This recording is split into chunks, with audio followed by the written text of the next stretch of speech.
Still an update video on F-Zomb50, my 1978 F-150 project truck, building it for trails. So I'm going to do a little walk around, kind of explain things I've done and point out things I'm going to do in the future. So here we go.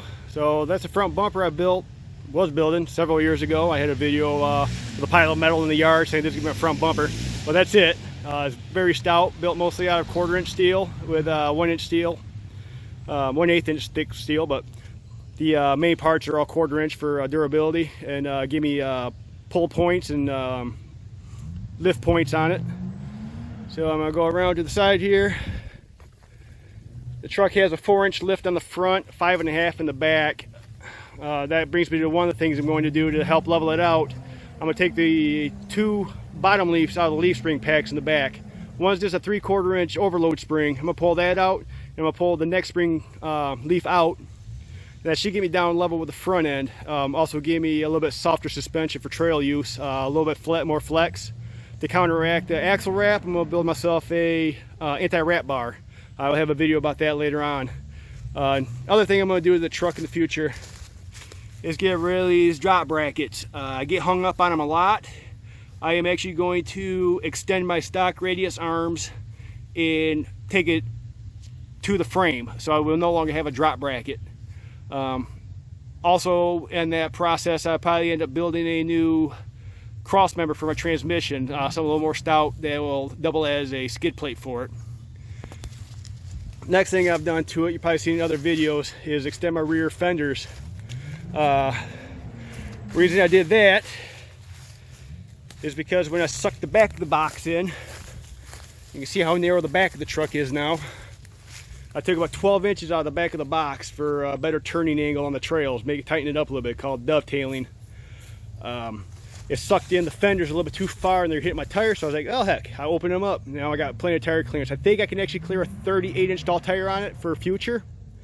So that is something I will be doing also, is upgrading to 38 inch tires.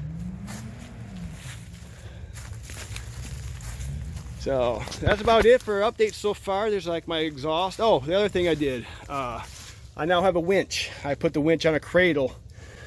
This is my stick I found in the woods I use for testing depth. I was hoping to get stuck today and actually use my winch. Unfortunately, I did not have that opportunity. Well, I had the opportunity, it just didn't happen. And I'm ready to go home now. Brings me to another thing about the winch. Hop up in the back of my truck here. So I can use it front and rear. I mounted an ammo box back here, and I ran my cable along the frame through some PVC pipe. So now I got rear power, and that just locks down with the O-ring case. I got some Army surplus ammo boxes I use to hold my other gear. Let me pop the hood. You can see there's the PVC my wire goes behind. Goes right to my battery. This is the one I use. I built a battery hold down. I just got wing nuts to hold that in place so it don't flop around. And I just run it through my grill when I put my winch on the front, my front receiver. Engine is very waterlogged because I have no shrouding. So that's the other thing I gotta do. I gotta build some sort of splash shield at the bottom of my radiator, and then a shroud for my radiator, or for my fan, to pull air through the radiator at slower speeds. I tend to get a little bit warmer than I like.